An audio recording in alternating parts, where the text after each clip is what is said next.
Bonjour à tous. Aujourd'hui, il me convaincra de péché. Et quand il sera venu, il convaincra le monde en ce qui concerne le péché, la justice et le jugement. En ce qui concerne le péché, parce qu'il ne croit pas en moi. Jean 16, versets 8 et 9.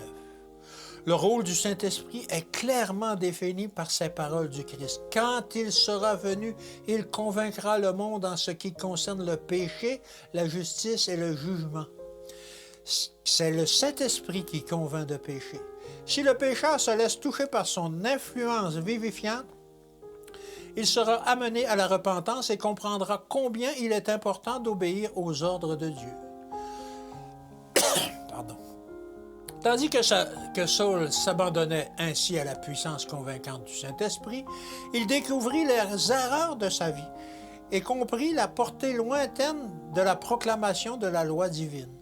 Lui qui était jadis un pharisien orgueilleux, persuadé d'être justifié par ses propres œuvres, s'inclinait maintenant devant Dieu avec humilité et la simplicité d'un petit enfant, confessant sa propre indignité et reconnaissant les mérites d'un sauveur crucifié et ressuscité. Il souhaitait ardemment être dans la communion et une harmonie parfaite avec le Père et le Fils. Dans l'intensité de son désir d'être pardonné et agréé de Dieu, il faisait monter de ferventes supplications vers le trône de grâce.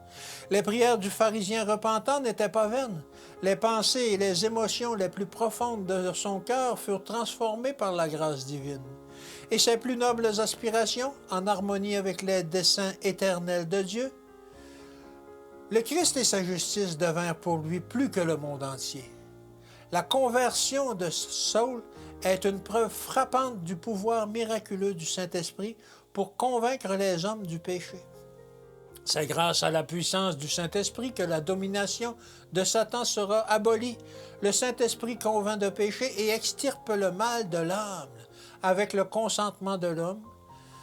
Par les mérites de Christ, nous pouvons exercer nos plus nobles facultés et chasser le péché de notre cœur.